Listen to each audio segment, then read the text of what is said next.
Hello प्यारे बच्चों, मैं शुभम भास्कर एक बार फिर स्वागत करता हूं आपका अपने इस प्यारे से YouTube channel easy way to learn chemistry में। देखो प्यारे बच्चों, आज हम क्या पढ़ाई करेंगे। आज हम पढ़ेंगे कवथनांक में उन्नयन, जो एक मोस्ट इम्पोर्टेंट टॉपिक है। इसे हम बहुत आसान वे में और बहुत ही अच्छे तरीके से पढ़ेंगे। ठीक है, देखो ध्यान से देखेंगे क्या होता है कवथनांक में उन्नयन। मैंने कहा कि मैंने लिया एक कंटेनर, एक बर्तन मैंने लिया है, और इस बर्तन में मैंने क्या कर दिया, इस बर्तन में मैंने ले लिया कोई विलायक। क्या ले लिया? कोई विलायक ले लिया। ठीक है भाई, देखो जब मैंने इस बर्तन में एक विलायक लिया और इसे यहां से कर दिया बंद। ठीक, देखो अब मेरी बात सुनो आप ध्यान से। हम पढ़ रहे हैं कवथनांक में उन्नयन। ठीक, अगर कोई आपसे यही पूछे कि कवथनांक क्या होता है, कवथनांक क्या होता है, तो देखो कवथनांक बता दूं पहले कवथनांक क्या होता है। पता कवथनांक क्या होता है? किसी द्रव का वह ताप। कवथनांक किसी द्रव का वह ताप जिस पर द्रव का वाष्प दाब वायुमंडलीय दाब के बराबर हो जाता है, उसे क्या कहते हैं? कवथनांक कहते हैं। उसे क्या कहते हैं? कवथनांक कहते हैं। मतलब अगर मैं आपको पूरी बात समझाऊं, जैसे मैंने कहा कि सपोज दैट क्या है, ये क्या है? द्रव है, और द्रव भी कौन सा है? ये पानी है, वाटर है। ठीक, अगर ये पानी, देखो अगर मैं इस पानी की बात करूं जो मैंने इसमें बर्तन में ले रखा, जिसे मैंने विलायक कहा, आपको पता कि जल का या जो पानी होता है उसका जो कवथनांक होता है वो होता है कितना? 100 डिग्री सी। कितना होता है? 100 डिग्री सी, मतलब वो 100 डिग्री सेल्सियस होता है। ठीक है, पता क्या है ये 100 डिग्री सेल्सियस? पता क्या है इसका ना कवथनांक है। ये कैसे कवथनांक है पता? अगर हम इसे गर्म करते जाते हैं ना पानी को, मतलब इससे पानी को अगर मैं गर्म करता जाऊं, और एक समय ऐसा आएगा कि जो मैं ताप दे रहा हूं ना, वो ताप पहुंच जाएगा कितना? 100 डिग्री सी पर। कितने पहुंच जाएगा? 100 डिग्री सी पर। तो इस 100 डिग्री सी पर क्या होगा? इस द्रव के पार्टिकल्स क्या करेंगे? यहां दाब लगाएंगे। क्या लगाएंगे? दाब लगाएंगे। ठीक, और जो वो दाब लगाएंगे ना, उसे पता क्या कहेंगे? उसे हम कहेंगे वाष्प दाब। और ये जो वाष्प दाब है ना, ये वाष्प दाब बाहर से लगने वाले वायुमंडलीय दाब के क्या हो जाएगा? बराबर हो जाएगा। क्या हो जाएगा? बराबर हो जाएगा। ठीक, तो मैंने यही तो कहा कि किसी द्रव का वह ताप जिस ताप पर उस द्रव का वाष्प दाब वायुमंडलीय दाब के बराबर हो जाता है, उस ताप को क्या कहते हैं? कवथनांक कहते हैं। क्या कहते हैं? कवथनांक कहते हैं। जैसे जल का कवथनांक 100 डिग्री सी होता है, मतलब इस 100 डिग्री सी पर जल के कणों का जो वाष्प दाब होता है वो वायुमंडलीय दाब के बराबर हो जाता है, जिसे आप क्या कहते हैं? कवथनांक कहते हैं। मतलब किसी भी द्रव का कवथनांक वह ताप होता है जिस पर वाष्प दाब वायुमंडलीय दाब के बराबर हो जाता है, उसे क्या कहते हैं? कवथनांक कहते हैं। उसे क्या कहते हैं? कवथनांक कहते हैं। ये तो बात थी कवथनांक की। चलो ठीक है, हमें पढ़ना क्या है? हमें तो कवथनांक में उन्नयन पढ़ना। क्या पढ़ना? उन्नयन पढ़ना। ठीक है, चलो देखो मैंने कहा कि हमने लिया कोई विलायक। क्या लिया? कोई विलायक। अगर इस विलायक में मैं क्या करूं? अवाष्पशील विलय मिला दूं। क्या मिला दूं? अवाष्पशील विलय। ठीक, और इस अवाष्पशील मिलाने से क्या होगा? देखो ध्यान से सुनना। जैसे मैं कल भी आपको पढ़ा के आया हूं क्या, कि अगर इस द्रव में या इस विलायक में मैं अवाष्पशील विलय मिलाऊं तो क्या होगा? इसमें कणों की संख्या बढ़ जाएगी। बढ़ जाएगी या नहीं बढ़ जाएगी? भाई कुछ कण तो पहले इसमें किसके हैं? विलायक के। कुछ किसके आ जाएंगे? अवाष्पशील विलय के। तो मैं ये कह सकता हूं कि इस पूरे बर्तन में कणों की संख्या बढ़ जाएगी। बढ़ जाएगी या नहीं बढ़ जाएगी? बिल्कुल बढ़ जाएगी। ठीक है, जब इस बर्तन में, इस कंटेनर में कणों की संख्या बढ़ेगी, तो मैं ये भी कह सकता हूं कि प्रत्येक कण पर क्या होगा? ऊर्जा का मान कम हो जाएगा। प्रत्येक कण पर क्या होगा? ऊर्जा का मान कम हो जाएगा। और जब प्रत्येक कण पर ऊर्जा का मान कम हो जाएगा, तो इसका मतलब ये है, क्या है कि इनका वेग भी कम हो जाएगा।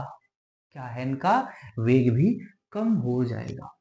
जब इनका वेग कम हो जाएगा तो वेग कम होने से क्या होगा, इनका वाष्प दाब भी कम हो जाएगा। मतलब यहां जो ये प्रेशर जनरेट करेंगे, यहां जो दाब लगाएंगे वाष्प दाब, वो भी क्या हो जाएगा, कम हो जाएगा। क्योंकि वेग कम होने से क्या होगा, वेग कम होने से ये होगा कि ये यहाँ धीरे से टक्कर मारेंगे, मतलब इनका वाष्प दाब कम हो जाएगा।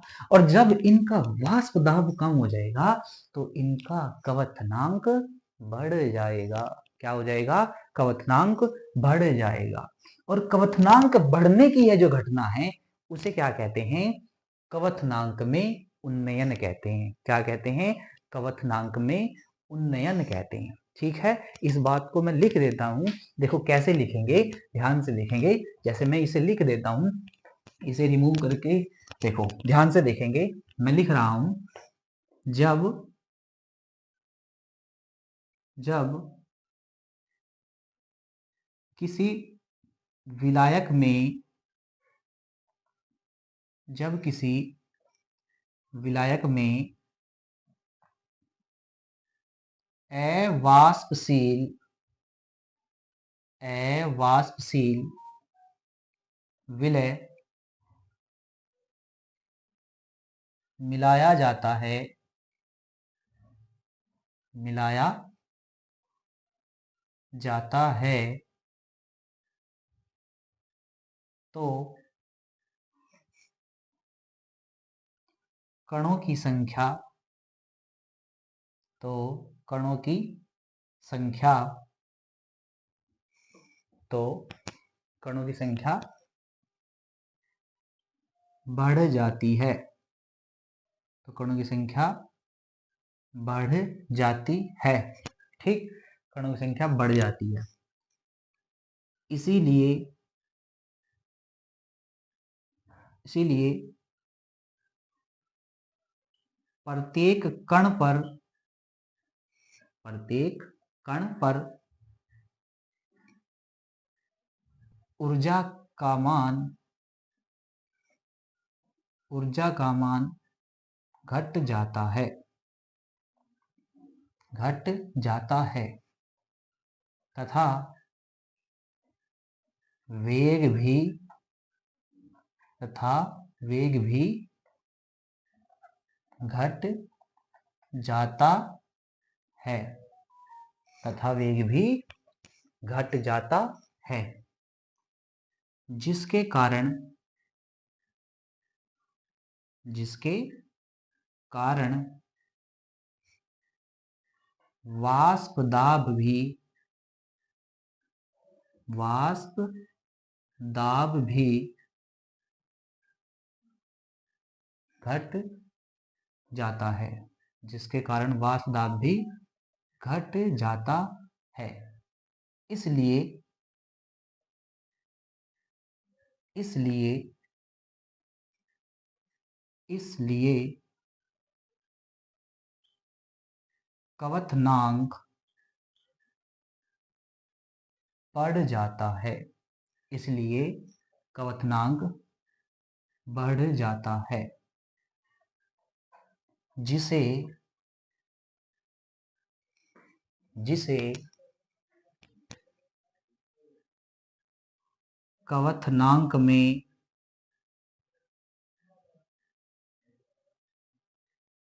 उन्नयन कहते हैं।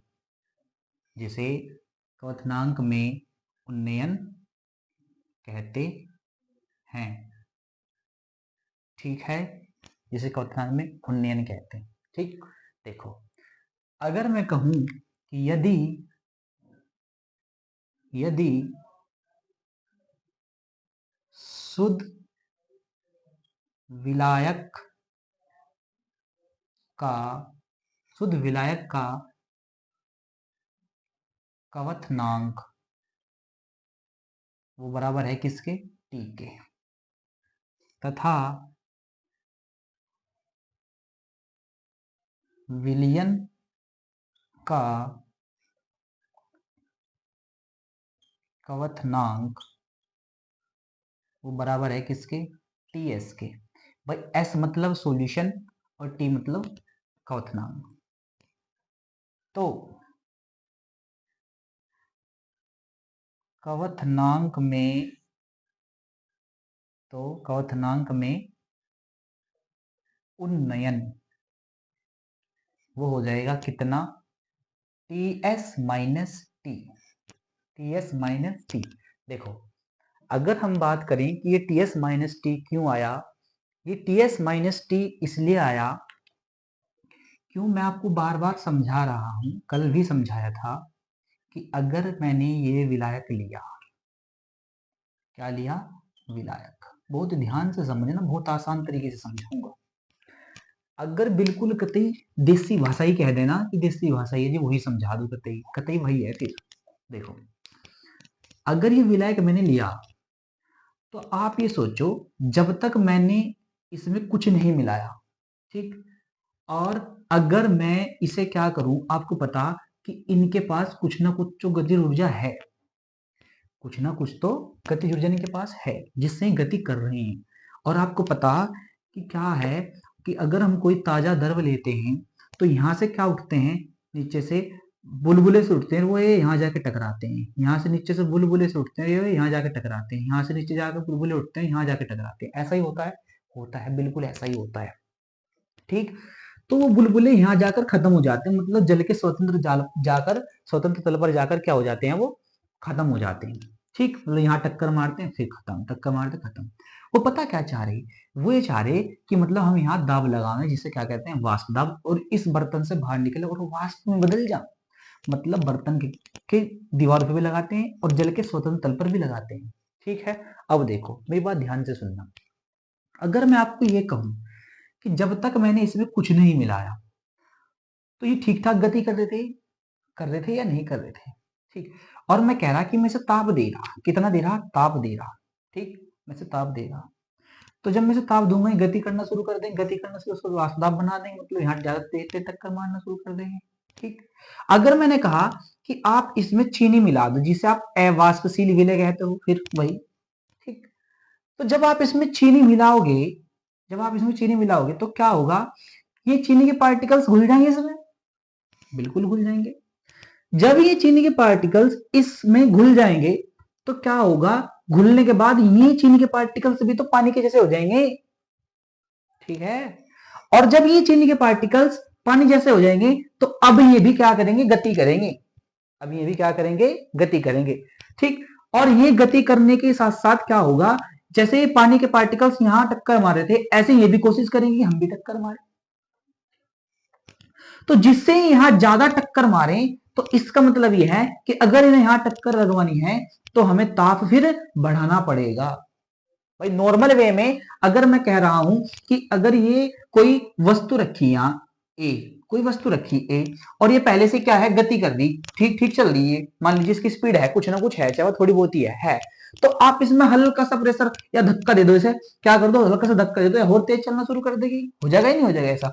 और जो चीज पहले से ही रुकी हुई है, ये रुकी हुई, तो जो रुकी हुई चीज है उसे तो फिर ज्यादा धक्का देना पड़ेगा, तेज धक्का देना पड़ेगा वहां तक पहुंचाने के लिए, अगर मुझे पहुंचानी हो कहीं चीज। तो यही बात है कि अगर जब तक हमने इसमें कुछ नहीं मिलाया था, ठीक, जब तक हमने इसमें कुछ नहीं मिलाया था तो इनके पास कुछ ना कुछ गति जुड़ जाती है जिसके कारण यहाँ टक्कर मार रहे थे, ताप दे रहे थे, थोड़ा सा ताप दिया और तेज होने लग गए। लेकिन जब हमने इसमें मिला दिया तो मिलाने के बाद इन्हें वहां तक पहुंचाने के लिए हमें क्या करना पड़ेगा, कुछ ज्यादा ताप देना पड़ेगा, कुछ ज्यादा ताप देना पड़ेगा, ठीक। मतलब अगर मैं आपको ये कहूं कि जैसे आप पानी को उबालते हैं, जब आप पानी को उबालते हैं तो पानी उबल जाता है कितने डिग्री सी पे, 100 डिग्री सी पे उबल जाता है। कितने डिग्री सी पे उबल जाता है, वो 100 डिग्री सी पे उबल जाता है। लेकिन अगर आप उस पानी में कुछ मात्रा किसकी डाल दो, चीनी की डाल दो, कुछ मात्रा किसकी डाल दो, चीनी की डाल दो, तो जब आप उसमें कुछ मात्रा चीनी की डाल लोगे ना, ये चीनी क्या है, अवाष्पशील विलय है, वो क्या है, अवाष्पशील विलय। तो जब उसमें आप कुछ मात्रा चीनी की डालोगे ना, तो चीनी की मात्रा डालने के बाद क्या होगा, आपका ये जो पानी उबलेगा ना, ये 100 डिग्री सी पे नहीं उबलने का, इसे कुछ ना कुछ ज्यादा टेम्परेचर चाहिए। फिर क्यों, क्योंकि आप उसमें अवाष्पशील विलय मिला चुके हो। अब चीनी मिलाने से पहले क्या था, केवल और केवल पानी के पार्टिकल्स से उन्हें ही गति करानी थी, ठीक। अब क्या हो गया, उसमें चीनी के पार्टिकल्स भी आ गए। आप ये कह दो कि पानी के पार्टिकल्स भारी होगी चीनी के डलने से, ठीक। और जो चीज भारी होगी तो उसे ज्यादा टेम्परेचर देना पड़ेगा फिर वहां तक पहुंचाने के लिए। मतलब आप समझने की कोशिश करो। मैंने कहा कि जब तक चीनी नहीं मिलाई तो 100 डिग्री सी पे क्या हो रहा था, पानी उबल रहा था। लेकिन अगर आप इसमें चीनी मिला दोगे, अवाष्पशील विलय मिला दोगे, तो अवाष्पशील विलय मिलाने से क्या होगा, आपको उसे टेम्परेचर ज्यादा देना पड़ेगा। अब वो 100 डिग्री सी पे नहीं उबलने का, अब वो ज्यादा पे उबलेगा। हो सके वो 101 पे उबले, हो सके 102 डिग्री सी पे उबले। आ रही बात समझ में? मतलब मैं ये कहना चाह रहा हूं कि जब किसी विलायक में अवाष्पशील विलय मिलाया जाता है तो क्या हो जा, उसका वाष्प दाब घट जा। क्या हो जा, वाष्प दाब घट जा। और जब उसका वाष्प दाब घट जा तो क्वथनांक बढ़ जा, मतलब वो वाला टेम्परेचर बढ़ जा जो टेम्परेचर उसे उबालेगा, ये कह दो आप, जो उबालने वाला टेम्परेचर वो बढ़ जाता है।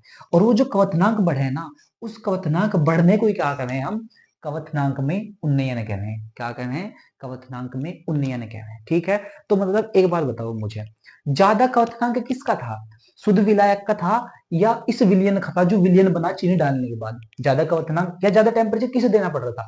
ज्यादा टेम्परेचर तब देना पड़ रहा जब हमने इसमें चीनी मिलाई, मतलब जब हमने इसे विलयन बनाया, ठीक है, उसे तो देना पड़ रहा ज्यादा टेम्परेचर। तो ज्यादा टेम्परेचर जब उसे देना पड़ रहा तो इसका मतलब यह है कि क्वथनांक तो ज्यादा इसका है विलयन का, चीनी मिलाने के बाद इसी का ही तो क्वथनांक ज्यादा है।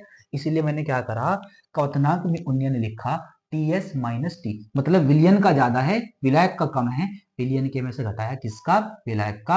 यही क्या होता है, क्वथनांक में उन्नयन होता है।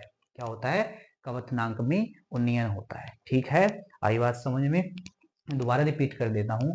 मैंने लिखा कि जब किसी विलायक में अवाष्पशील विलय मिलाया जाता है तो प्रत्येक कण पर क्या होता है, ऊर्जा का मान घट जाता है, जिसके कारण क्या होता है, उसका वेग भी घट जाता है। और जब वेग घट जाता है तो क्या होता है, वाष्प दाब भी घट जाता है। और वाष्प दाब घटने से क्वथनांक बढ़ जाता है, जिसे क्या कहते हैं, क्वथनांक में उन्नयन कहते हैं।